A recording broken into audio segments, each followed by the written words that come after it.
Penyesalan setelah mati.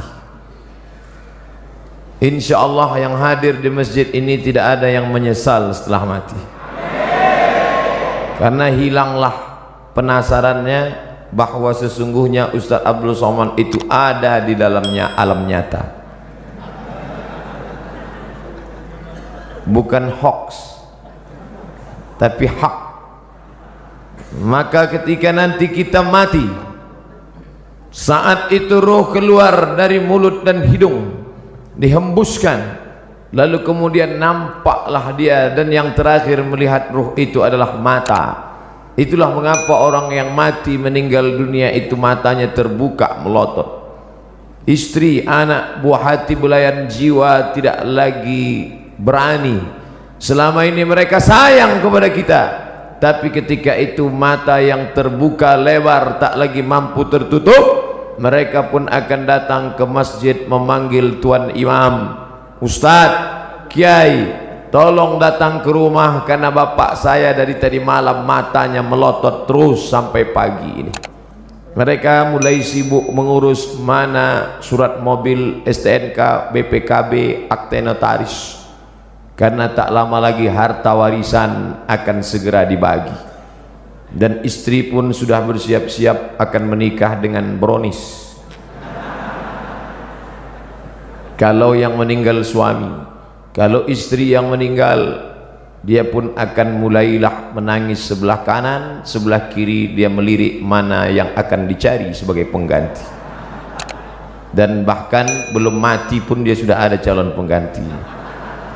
Kita lah yang akan menghadap Allah Subhanahu wa ta'ala dalam lubang tanah yang basah, tanah liat karena baru saja hujan, disedot dengan mesin pengisap air, tetap naik air karena sedang musim penghujan.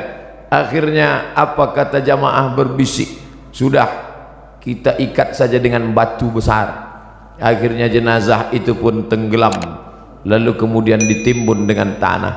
Hari pertama, hari kedua anak menangis, hari ketiga mereka mulai tersenyum karena mendapat SMS lucu-lucu, kirim rek spasi lucu, kirim ke 9090, berlangganan 2000, bila tidak setuju unrek, sudah di unrek tetap dikirim juga. Hari keempat mereka mulai mengambil remote dan menonton.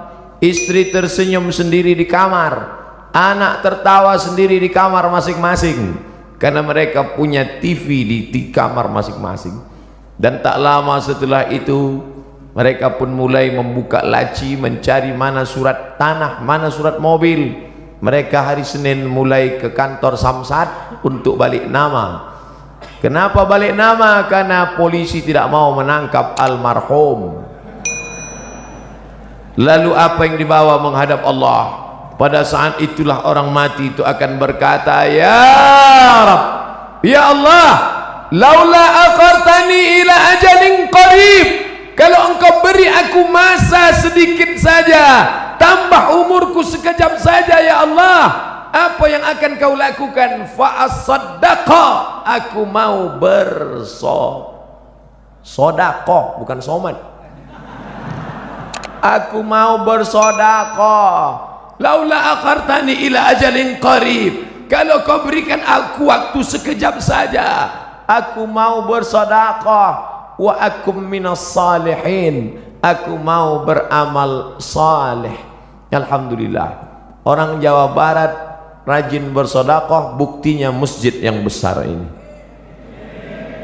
Nampaknya yang bersedekah tidak hadir di sini karena suaranya tidak besar. Kalau dia hadir pasti dia berkata, amin, itu sedekah saya. Tapi rupanya orang Jawa Barat tidak mau riak. Memang dia bersedekah tapi dia diam saja. Malah yang mengatakan amin itu tidak bersedekah sama sekali. Serba salah mendengar ceramah Ustadz ini. Mau bilang amin dia katakan ini, mau bilang tidak amin. Kalau begitu lebih baik bersuara tapi bergerak tidak bersuara. Tidak ada gunanya harta yang banyak, tinggal tanah yang luas, tinggal kebun yang sejauh mata memandang, tinggal. Itu kebun teh siapa? Luas sekali, saya tidak tahu Pak Ustaz. Itu kebun orang, siapa yang punya tidak tahu. Tinggal yang kau bawa mana, yang pernah kau usap kepala anak yatim. Ini bulan Rajab, tidak lama lagi bulan Sya'ban, santunan anak yatim. Banyak orang menyantuni anak yatim di bulan Sya'ban, di bulan Rajab. Tapi setelah itu mereka berhenti. Memangnya perut anak yatim itu laparnya di bulan Sya'ban saja. Itu hanya untuk show, untuk pertunjukan, starting point. Tapi lebih daripada itu adalah untuk memperdulikan, memperhatikan mereka. Maka saya diberi judul. Biasanya judul saya pemimpin yang adil. Biasanya judulnya jihad fisabilillah. Biasa judulnya remaja hijrah. Biasa judulnya perempuan penunjang pendobrak kemunduran. Tapi hari ini judulnya menyesal setelah mati. Memangnya saya ustadz mati? Hidup ini diberikan Allah Ta'ala bukan untuk mati. Hidup ini diberikan Allah Ta'ala untuk hidup. Maka siapa yang berpikir untuk mati, maka sebenarnya kehidupannya ini yang panjang, yang banyak, sebenarnya hanyalah persiapan-persiapan untuk menghadapi kematian.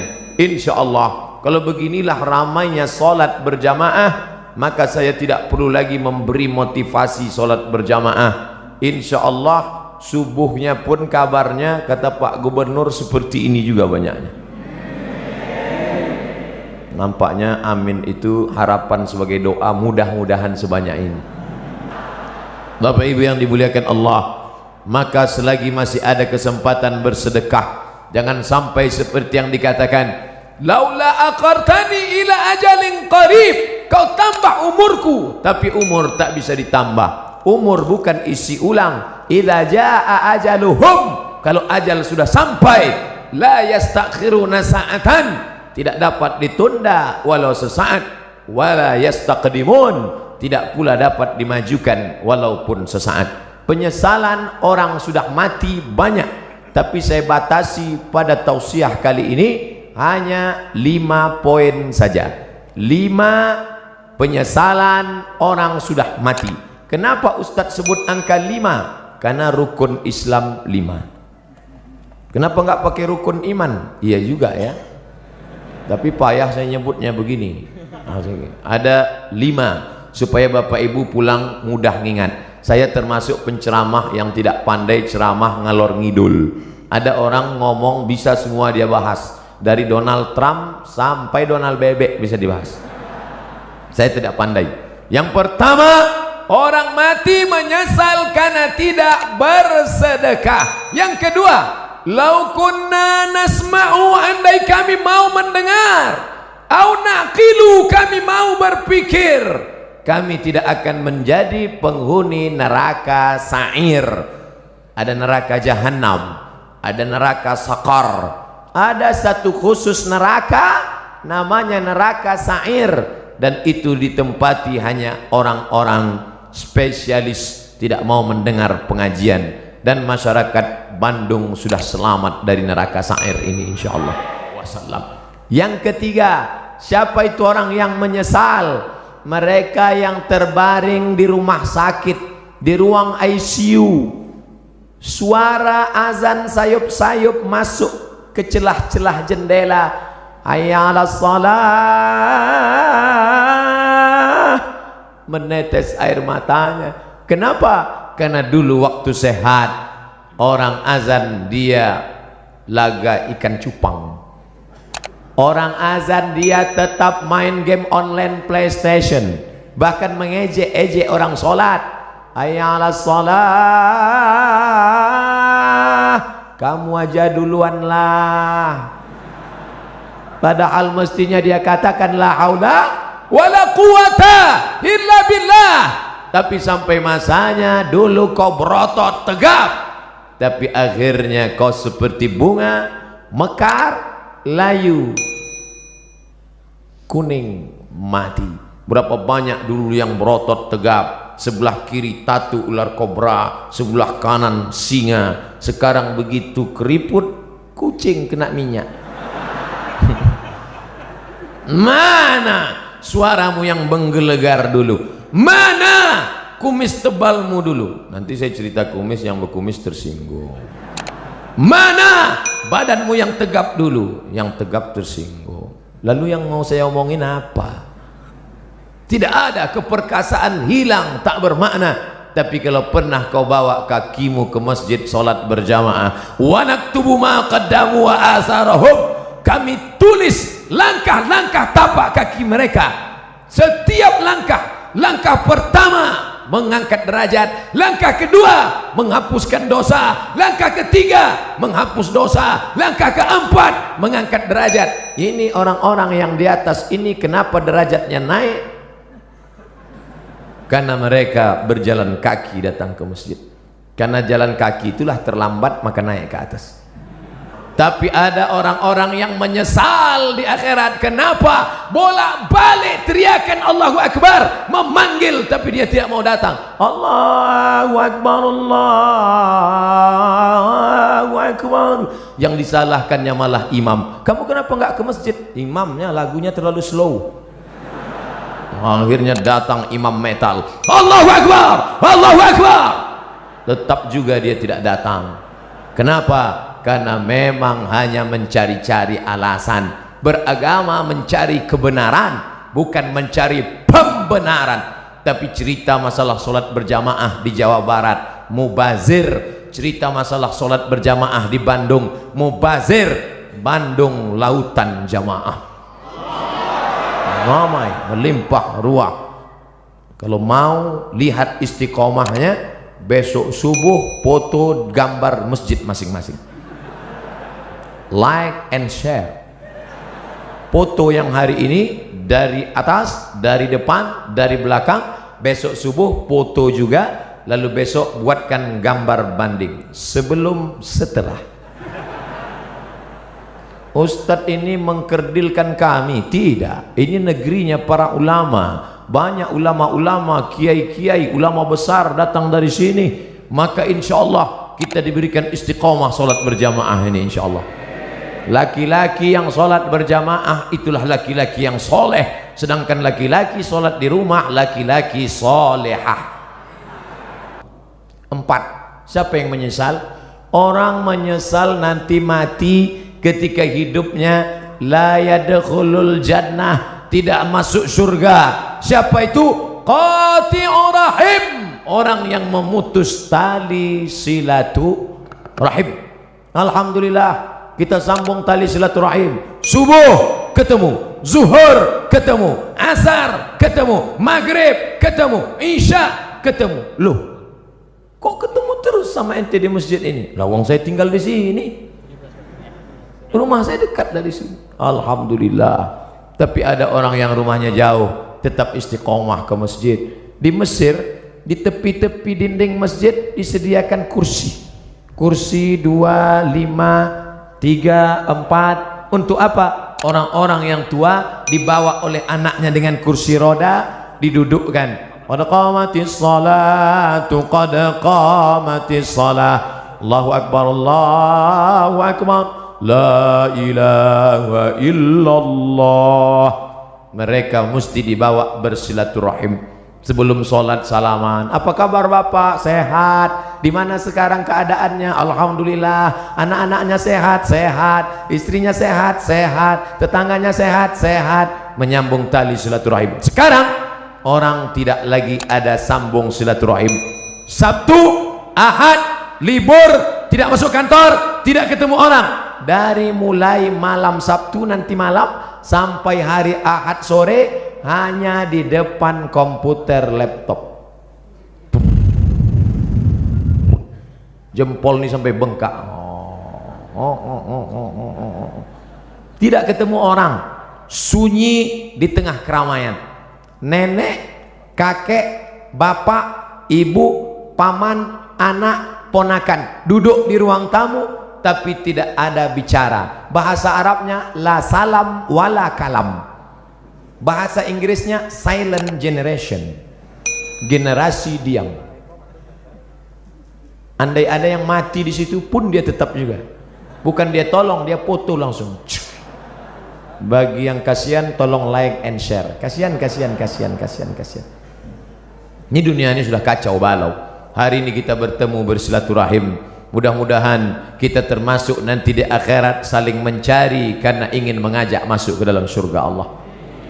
Ustadz Somad, tolong kenali wajah kami ini satu-satu Ustadz. Kalau Ustadz tidak melihat wajah saya nanti di akhirat, kalau Ustadz tidak melihat wajah saya di dunia, tolong cari saya Ustadz, kata jamaah. Lalu saya katakan, ente kok pede sekali masuk neraka? Jangan-jangan kau lebih dulu masuk surga daripada aku 100.000 tahun perjalanan, saudaraku. Sampai di surga ketika saya tanya, ya Allah, mana anak-anak muda Bandung? Kata malaikat, mereka di VVIP, very very important person. Bersama malaikat dan Nabi Muhammad sudah menunggu ente 100 tahun yang lalu ya Allah.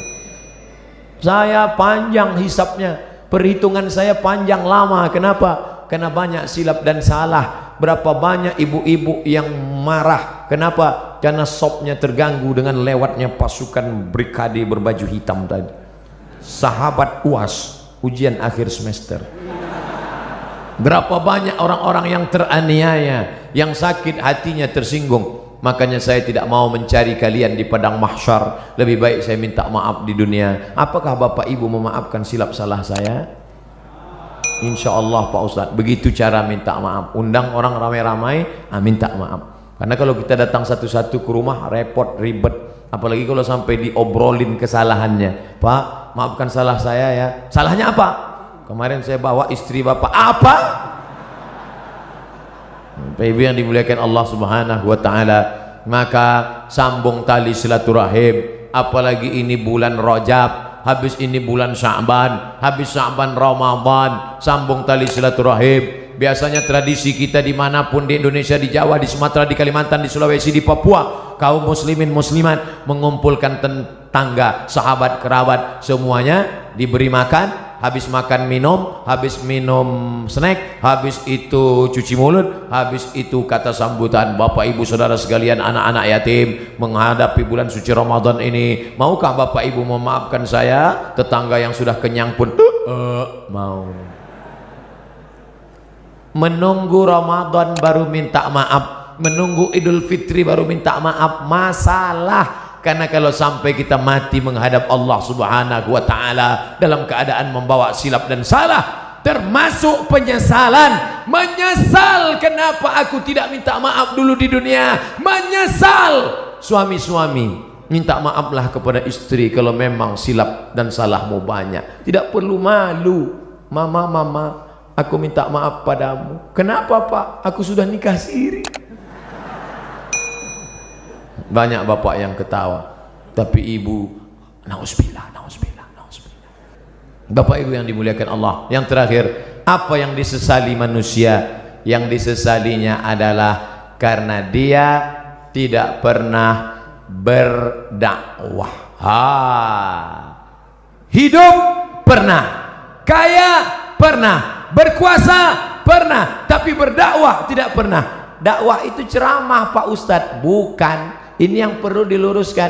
Ada orang memahami dakwah itu ceramah. Gubernur nggak perlu ceramah. Kenapa? Sudah ada Ustadz Somad ceramah. Tapi gubernur dakwahnya apa? Membangun lokal untuk orang anak-anak usia sekolah. 7,2 juta. Jawa Barat penduduknya 48 juta. Anak usia sekolah 7,2 juta. Tidak bisa sekolah karena tidak ada lokal. Tapi ketika ada kekuasaan di tangan, menjadi gubernur, bisa dibangun sebanyak sekian ribu lokal. Akhirnya sekarang anak usia tamat yang bisa sekolah dari awalnya 800.000 orang menjadi 2 juta orang bisa tamat. Kenapa? Dakwah dengan kekuasaan. Allahu Akbar. Oleh sebab itu maka berdakwahlah. Saya kebetulan dakwahnya cuman bisa ceramah dengan lidah. Bapak-bapak dari Polda, bapak-bapak dari Polresta, mereka nggak ceramah. Bapak-bapak kepolisian tidak perlu ceramah, cukup dengan pakai seragam datang ke masjid. Anak-anak muda termotivasi. Bro, lihat tuh, Pak polisi aja ke masjid, masa kita nggak ke masjid? Iya juga ya, kata mereka. Tentara-tentara cukup dengan seragamnya. Allahu Akbar. Orang takut. Siapa yang ngejek-ngejek orang sholat yang di internet itu? Siapa yang berani ngejek orang sholat di internet? Kalau sudah polisi, tentara ke masjid sholat berjamaah. Dakwah dengan perbuatan. Lisanul hal, perbuatan afsah min lisanil maqal, lebih menyentuh, lebih sampai ke hati daripada ucapan. Saya lemah, hamba Allah yang dhaif, hanya ceramah dengan khutbah, dengan seminar, dengan simposium, dengan lokakarya. Tapi ada orang yang bisa berceramah dengan kekuasaan. Kita yang tidak punya kekuasaan bagaimana? Pilih orang yang punya bakat politik untuk memperjuangkan nilai-nilai Islam di tengah masyarakat. Bapak Ibu yang dimuliakan Allah SWT, itulah 5 poin yang dapat saya sampaikan. Kalau ada nanti di tempat lain Ustadz bisa menyampaikan 7 poin, berarti Ustadz itu ilmunya lebih banyak daripada saya. Kalau ada Ustadz yang menyampaikan 3 poin, berarti waktunya lebih pendek daripada saya. Jangan pernah suudzon pada orang, jaga yang 5 ini. Kalau tidak ingat, ikuti rekamannya, tulis saja di YouTube nanti, Somad Masjid Raya Bandung, enter, insya Allah ketemu. Kalau tidak ketemu berarti belum diupload.